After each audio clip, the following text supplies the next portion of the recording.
The Disinheritance, the Tapestry Unraveled. Chapter 1. The Shattered Expectation. The lawyer's office, tucked away on a quiet, historic street in Charleston, South Carolina, was a study in old money and hushed formality. Polished mahogany, leather-bound books, and the faint scent of aged paper filled the air. For Amelia Hayes, a woman in her late 40s, this was meant to be a solemn yet predictable formality. The reading of her grandmother, Evelyn Thorne's will. Evelyn, or Nana Evelyn, as Amelia had always called her, had passed away peacefully in her sleep 3 weeks prior, at the grand old age of 92. Her death, though expected, had left a quiet void.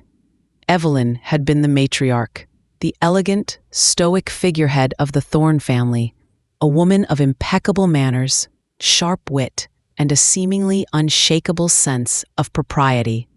She had lived a life of quiet luxury, her days filled with bridge, clubs, charity work, and the occasional, perfectly curated family gathering.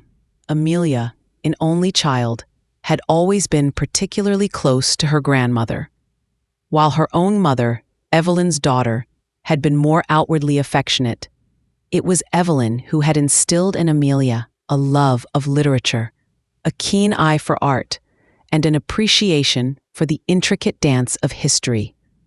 Amelia had spent countless summers at Evelyn's sprawling Charleston mansion, listening to her grandmother's carefully recounted stories of family lineage, of ancestors who had built fortunes in cotton and shipping, of a family tree meticulously charted back through generations of Southern aristocracy.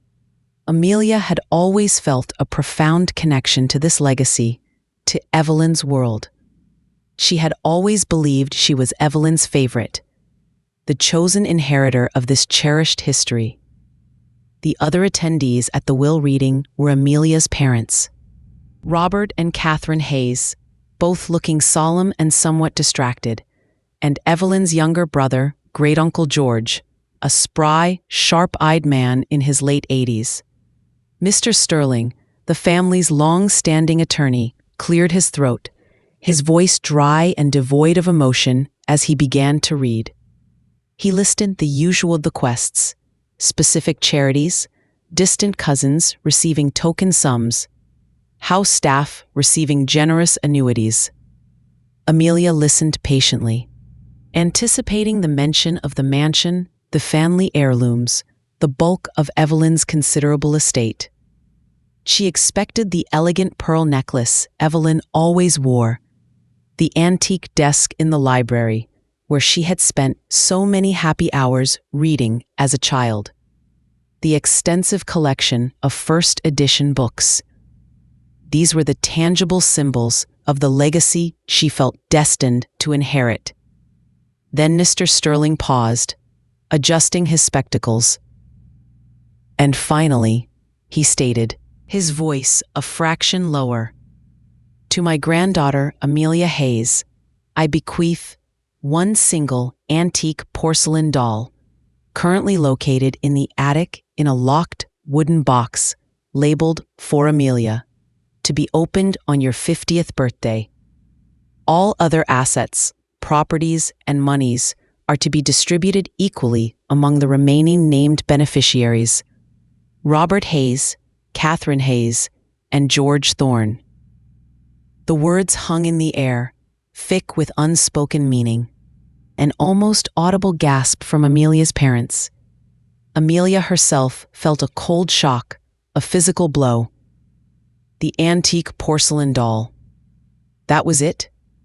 No mention of the mansion, no family heirlooms, no significant financial inheritance. And a doll, locked away, not to be opened until her 50th birthday, 2 years from now, had been all but cut out of the will. The doll, with its delayed opening, felt less like a gift and more like a final cryptic slight. Her parents looked at her, their faces a mixture of confusion and profound embarrassment. Great Uncle George, however, remained impassive, a faint, almost imperceptible flicker in his sharp eyes, as if he had anticipated this. Amelia's mind raced. Why? Why would Nana Evelyn do this? Had she offended her in some way? Had there been a misunderstanding?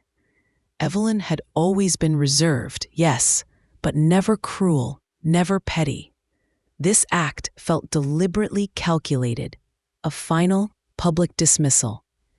The disinheritance was a shattered expectation, a public humiliation. But more than that, it was a profound personal betrayal. It wasn't about the money or the property. It was about the severing of a perceived connection, the shattering of a lifelong narrative. Amelia had always believed she knew Evelyn, truly knew her. But this act, this final enigmatic gesture, screamed a truth she was only just beginning to grasp. She had never known her grandmother at all, and the porcelain doll, hidden away in the attic, held the key to a truth that Evelyn, in her final act, had chosen to reveal, a truth that would unravel the entire tapestry of the Thorne family history. The shattered expectation was just the beginning of a far more complex, profound unraveling. Chapter 2. The Unspoken Rift. The will reading concluded in a haze of polite condolences and forced pleasantries. Amelia, numb with shock and a simmering anger, retreated to the solace of her grandmother's empty mansion. The house, once a comforting sanctuary, now felt like a mausoleum of broken promises. Her parents, equally bewildered and embarrassed, tried to offer platitudes, but their words felt hollow. "It must be a mistake, dear," her mother Catherine murmured, her brow furrowed with confusion. "Your grandmother adored you. Perhaps her mind wasn't entirely clear in her final days." Amelia shook her head. "Nana Evelyn was sharp as a tack until the very end, Mother. You know that. This was deliberate, calculated. But why?" Great Uncle George, however, offered a different perspective. As Amelia stood by the grand fireplace in the library, staring at the empty portrait frame where Evelyn's ancestral portrait usually hung, it had already been removed for valuation. George approached her, his voice low, his eyes piercing. "Amelia," he began, his voice gravelly with age, "your grandmother was a complex woman. There were layers, many layers, and secrets. The Thorne family, for all its public facade, has always been a repository of secrets." He paused, his gaze lingering on the empty frame. "This disinheritance, it's not a punishment, child. It's a message, a final, desperate attempt to tell you something she couldn't or wouldn't while she was alive." Amelia stared at him. "A message? About what?" George sighed, a deep, weary sound. "About the true nature of our family, about the real legacy. That doll, it's not just a doll, it's a key to a history far older, far darker, and far more profound than the one Evelyn always presented." He lowered his voice further. "There was always an unspoken rift in this family, Amelia, a wound. Evelyn guarded it fiercely, but she wanted you to find it, in her own way." Before Amelia could press him for more details, her parents called him away, bustling him into a waiting car. George gave her one last enigmatic look, a silent plea for understanding, before he was gone. His words, unspoken rift, darker legacy. Wound, echoed in her mind. Amelia felt a cold dread settle in her stomach. What was it that Evelyn wanted her to know? Why had she chosen such a convoluted, painful method of revelation? 2 years. 2 years until her 50th birthday, until she could open that box. The weight felt unbearable. But Amelia, a woman of intellectual curiosity and growing determination, decided She wouldn't wait passively. She would begin her own investigation. She would prepare. Her first step was to delve into Evelyn's study, a room she had always admired but rarely entered. It was a testament to Evelyn's meticulous nature. Rows of perfectly indexed books on history, diplomacy, and the arts. Amelia began to search, not for money or valuables, but for clues. Diaries, letters, hidden compartments. Anything that hinted at the unspoken rift George had mentioned. She found nothing obvious. Evelyn's personal papers were sparse, mostly correspondence related to her charity work or social engagements. Her journals, if she kept them, were nowhere to be found. It was as if Evelyn had meticulously curated her public and private life, leaving no trace of anything beyond the perfectly respectable. Frustrated, Amelia turned her attention to the family archives. Evelyn had prided herself on the Thorne family history, a meticulously documented lineage that stretched back to the colonial era. Amelia spent weeks poring over old ledgers, ancestral portraits, faded photographs, and carefully preserved family Bibles. She searched for anomalies, for missing names, for discrepancies that might point to a hidden story. She found a subtle, almost imperceptible pattern. In the family Bible, dating back to the late 1800s, there was a series of births and deaths meticulously recorded. But in a specific generation, around the turn of the 20th century, a gap, a missing child, a name almost erased, barely legible beneath a dark ink stain, Eleanor, and the dates. Born 1902, died, no death date, just an empty space, a name that seemed to flicker in and out of existence in the meticulously kept family record. Evelyn herself was born in 1933, much later. This Eleanor would have been an aunt, a great-aunt.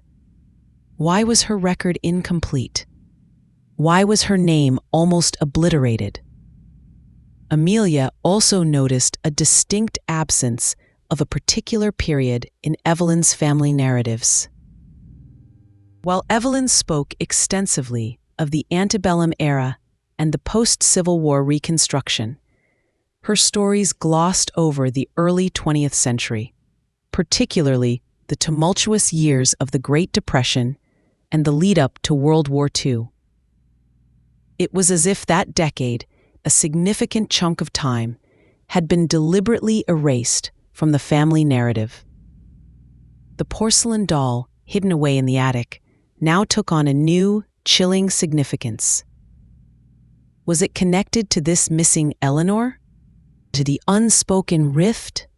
Evelyn, in her final act, had left a breadcrumb trail, a cryptic puzzle designed to force Amelia to look beyond the carefully constructed facade of the Thorne family. The shattered expectation was just the beginning. The unspoken rift, a profound family secret, was about to be laid bare, and Amelia, through her own investigation, was preparing herself for a truth that Evelyn had guarded for a lifetime. Chapter 3. The Thread of Porcelain. The 2 years leading up to Amelia's 50th birthday were consumed by a quiet, relentless obsession. The disinheritance had been a catalyst, pushing her to peel back the layers of the Thorne family's carefully curated history. The Eleanor in the old Bible, the missing death date, the almost erased name, these fragments gnawed at her, fueling her determination. Her parents, still bewildered by Evelyn's will, discouraged her inquiries.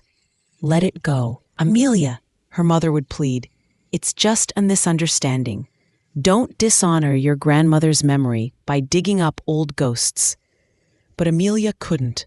The ghost of Eleanor and the promise of the porcelain doll drew her relentlessly forward. She returned to the family archives, seeking any mention of the period surrounding Eleanor's birth and disappearance.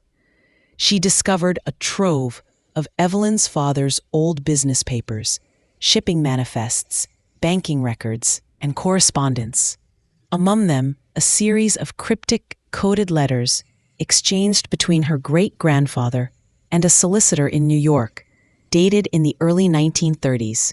The letters referred to a delicate family matter, a necessary arrangement, and the safe placement. The language was veiled, almost euphemistic, hinting at something scandalous. Amelia also found a faded photograph tucked deep inside a ledger. It was a young woman, perhaps in her late teens or early 20s, her face obscured by shadow. But she held a child, a baby with a shock of bright red hair. The woman's eyes, however, seemed to hold a fleeting resemblance to a younger Evelyn. On the back, in elegant but clearly different handwriting from Evelyn's, was scrawled, "My little Lily." Lily. The name echoed in her mind, a soft, familiar whisper. It was the same name as the child in her own life, Lily, who had been lost so many years ago. The coincidence, while perhaps irrelevant, sent a shiver down her spine. The connections were tenuous, speculative, but they pointed towards a consistent narrative, a family secret, a hidden child, a delicate arrangement. Finally, her 50th birthday arrived. The day felt weighted with anticipation. Amelia drove to the Charleston mansion, now officially transferred to her parents, who had allowed her access to the attic, still largely untouched. The air in the attic was thick with dust motes dancing in the sunbeams, the scent of aged wood and forgotten memories. She located the locked wooden box as Evelyn had described. It was a simple pine box, rough-hewn, a stark contrast to the elegant cedar chest from her grandfather Elias's will, or the ornate music box from Sarah Miller's tale. On its lid, in Evelyn's elegant hand, were the words, "For Amelia, to be opened on your 50th birthday." The lock was a simple one, and Amelia had found the small, tarnished brass key tucked beneath a loose floorboard in Evelyn's study years ago, almost as if Evelyn had intended her to find it early, to allow her to prepare. With trembling hands, Amelia inserted the key and turned it. The lid creaked open, releasing a faint scent of old lavender and something else, something metallic and sharp, like the smell of old blood, or perhaps dried tears. Inside, nestled on a bed of carefully folded white silk, lay the porcelain doll. It was beautiful, exquisitely crafted, with delicate painted features, long blonde hair, and eyes of startling, lifelike blue. It wore a simple, old-fashioned white christening gown. It was not a child's toy. It was an heirloom, a memorial. But there was more. Tucked into the doll's stiff satin dress, a small, tightly folded piece of paper. Amelia carefully extracted it. It was Evelyn's handwriting, unmistakably hers, but far more fragile, almost desperate than the script on the will. "My dearest Amelia," the letter began. The ink faded in places. "If you are reading this, I am long gone. Forgive me. Forgive me for the years of silence, for the facade, for the life I presented. Forgive me for disinheriting you in name, for it was the only way to compel you to seek the truth about me, the truth about our family, the truth about Eleanor." Amelia gasped, a choked sound of shock. Eleanor, the missing name from the Bible.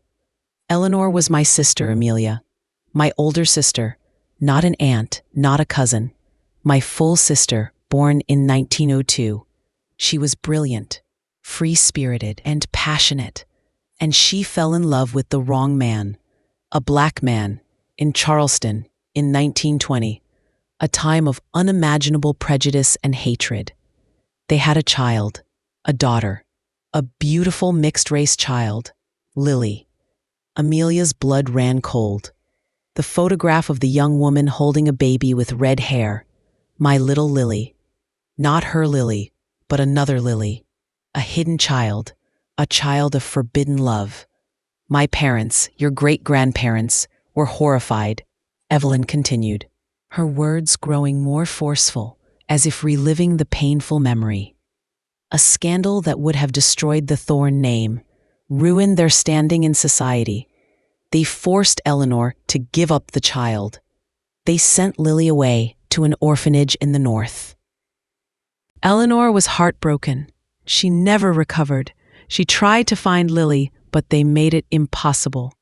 They destroyed all records.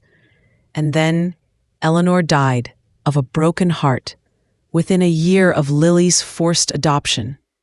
They called it consumption, but it was grief, Amelia, pure grief. They erased her from the family history. They erased Lily. They buried the truth. Amelia stared at the porcelain doll in her hands. The doll, in its white christening gown, was a memorial, a representation of the lost child, Lily, a child of an interracial love, born into a time of profound racial injustice, hidden away, erased from history. I was just a child when this happened, Amelia, Evelyn wrote, her voice aching through the faded ink. But I knew. I saw the pain in my sister's eyes.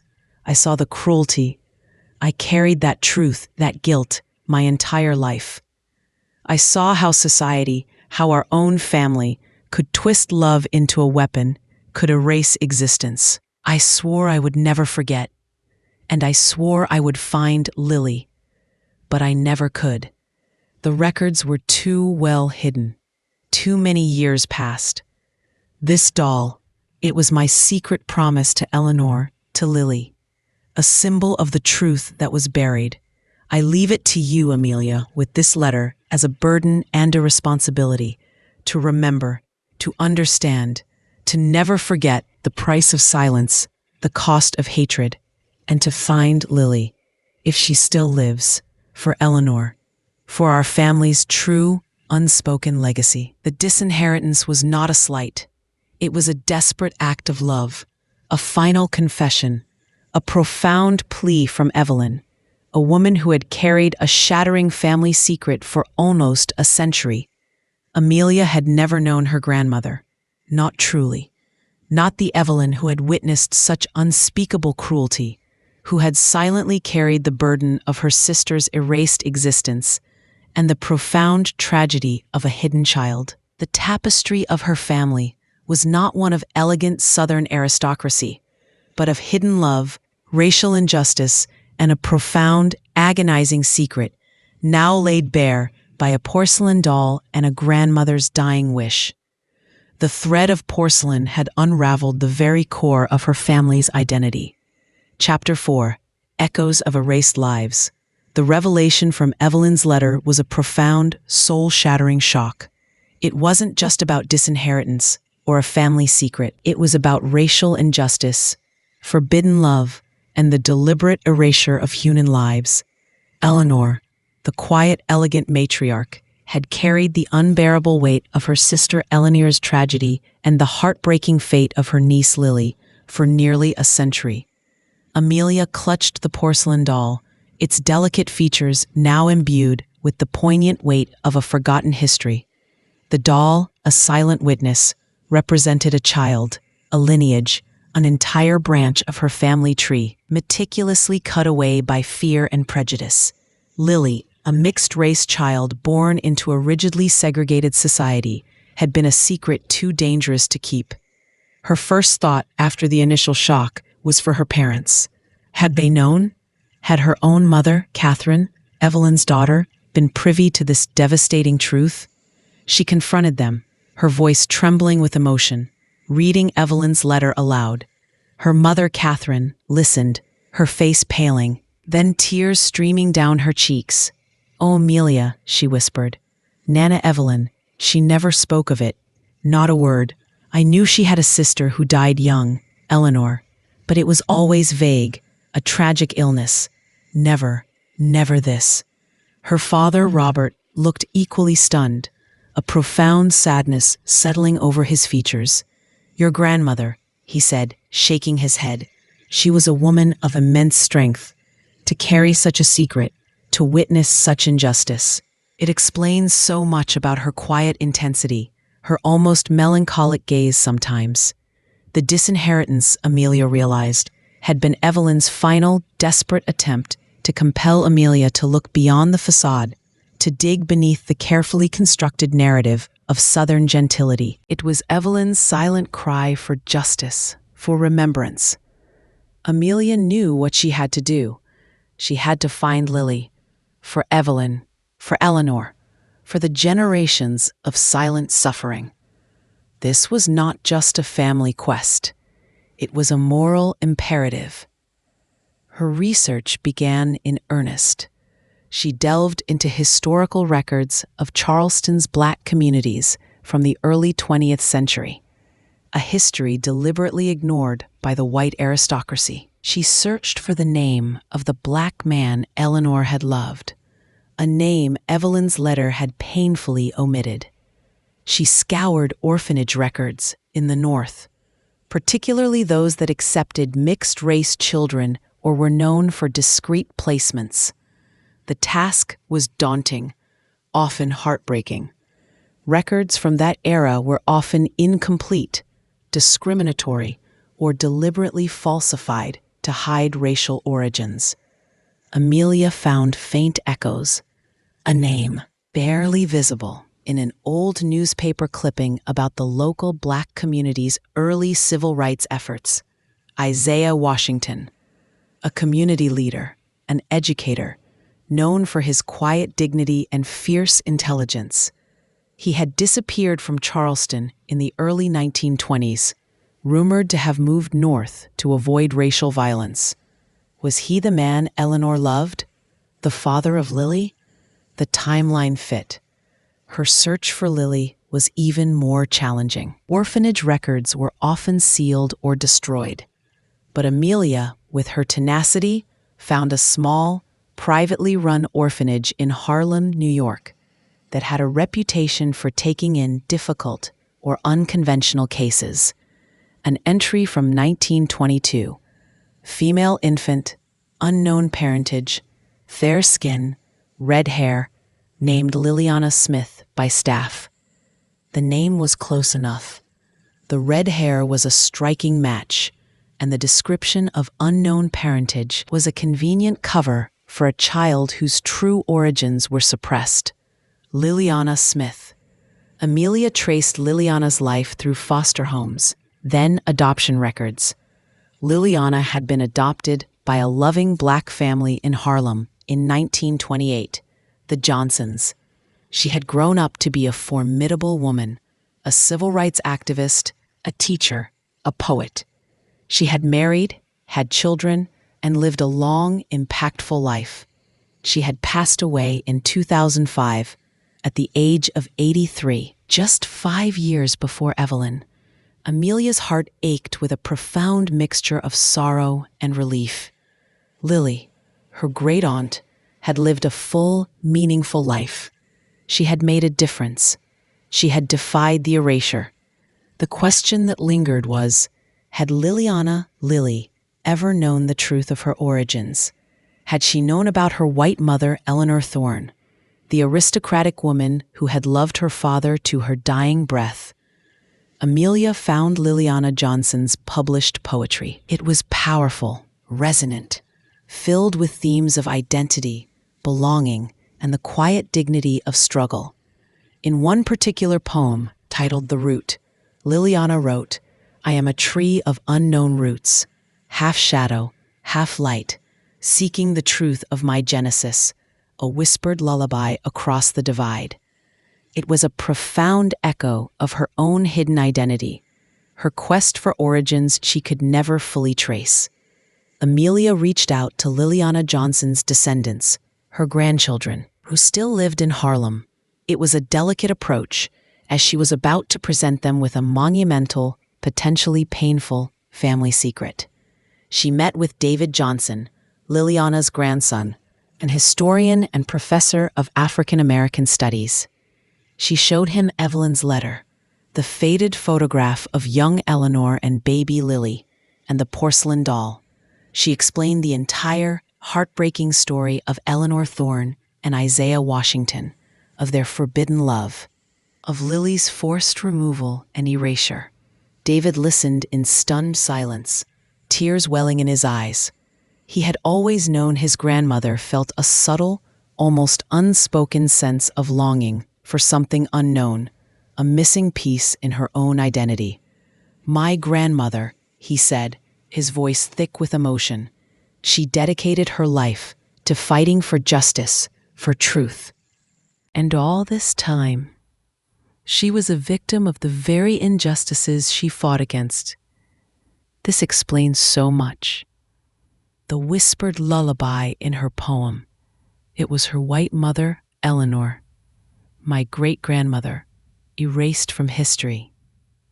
The disinheritance, Amelia realized, was not about money. It was about exposing a wound, healing a rift, and finally, recognizing the profound, erased branch of her family tree. It was about bringing light to a story of profound love, heartbreaking loss, and enduring resilience, a story that Evelyn had carried for almost a century, waiting for Amelia to find it, to finally complete the family narrative. The echoes of erased lives had finally been heard, and the tapestry, once unraveled, was now ready to be rewoven. Threads of truth replacing threads of silence. Chapter 5. The Rewoven Tapestry. The meeting between Amelia Hayes and David Johnson marked not just the revelation of a profound family secret, but the beginning of an extraordinary, unexpected connection. Two families, separated by decades of deliberate erasure and racial prejudice, were finally coming together through a shared, hidden history. Amelia and David, both historians in their own right, embarked on a collaborative effort to meticulously document this rediscovered lineage. They combined Amelia's Thorne family archives with David's extensive knowledge of African American history and Liliana Johnson's personal papers and poetry. They pieced together the story of Eleanor Thorne and Isaiah Washington, delving into local archives for any mention of their forbidden love, any subtle records that escaped the efforts of erasure. They found references to Isaiah Washington as a charismatic, brilliant young educator, a quiet revolutionary in Charleston's burgeoning civil rights movement of the early 1920s. He had indeed moved to New York, continuing his activism there, never knowing that the woman he loved had died of a broken heart, or that his daughter, Lily, was alive and thriving in Harlem. The porcelain doll, Evelyn's cryptic bequest, became a tangible symbol of this rewoven tapestry. Amelia carefully restored it, cleaning its delicate features, mending its christening gown. It was no longer just a doll. It was a memorial to Eleanor, a tribute to Liliana, and a powerful reminder of the enduring human spirit in the face of injustice. They decided to honor Evelyn's dying wish for truth, but with the utmost respect and sensitivity. They authored a private scholarly account of their shared family history, titled The Porcelain Thread, Unearthing a Century of Silence. It detailed the love between Eleanor Thorne and Isaiah Washington, the tragic separation, Liliana's hidden life, Evelyn's silent burden, and the eventual discovery. This document was intended for their combined families, a legacy of truth for future generations. Amelia realized the profound irony of Evelyn's will. By disinheriting her in the traditional sense, Evelyn had bequeathed to her something far more valuable than wealth or property: the truth. The disinheritance was Evelyn's final, courageous act of love, her way of passing on not just a secret, but a moral responsibility.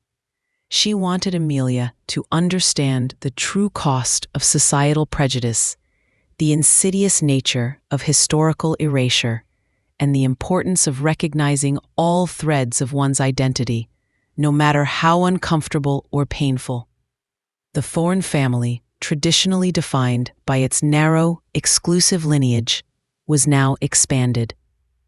Enriched by the inclusion of Isaiah Washington's and Liliana Johnson's powerful stories, this redefinition was not without its challenges. Some distant Thorne relatives reacted with discomfort, even disbelief, clinging to the old, sanitized narrative. But Amelia, supported by her parents, who had come to terms with the truth, and by David Johnson, stood firm. This was their family's truth, a painful but essential part of their heritage. A porcelain doll found a place of honor in Amelia's home, a constant, quiet reminder of the history she had unearthed. It became a symbol of remembrance, of the resilience of love across racial divides, and of the enduring spirit of those who were silenced but not erased. Amelia often found herself reflecting on Evelyn, the quiet, elegant matriarch, always so composed, had carried an immense burden of guilt and sorrow. Her seemingly stoic demeanor was now understood as a testament to her profound internal struggle. Evelyn had dedicated her life to upholding a facade, while secretly yearning for the truth to emerge. The disinheritance was her desperate act of faith, her belief that Amelia possessed the courage and intellect to unravel the century of silence. The initial sting of betrayal had long since faded, replaced by a deep, unwavering respect and profound love for Evelyn. Amelia understood that Evelyn had been protecting her in her own way, shielding her from a painful truth until she was ready to face it. And in doing so, Evelyn had ensured that the true legacy of the Thorne family would not be one of superficial wealth and societal standing, but one of hidden love, quiet heroism, and the profound, enduring power of truth. The tapestry, once unraveled by a will, was now being rewoven, richer and more complete than ever before. It was a tapestry that acknowledged both the light and the shadow, the celebrated and the erased, the privileged and the marginalized. And Amelia Hayes, once disinherited, had truly inherited the most valuable gift of all, the full, complex, and deeply human story of who she was, and the profound responsibility to honor every thread of her family's unveiled tapestry. The disinheritance had been a profound act of love, ultimately revealing a stronger, more resilient legacy than she had ever imagined possible.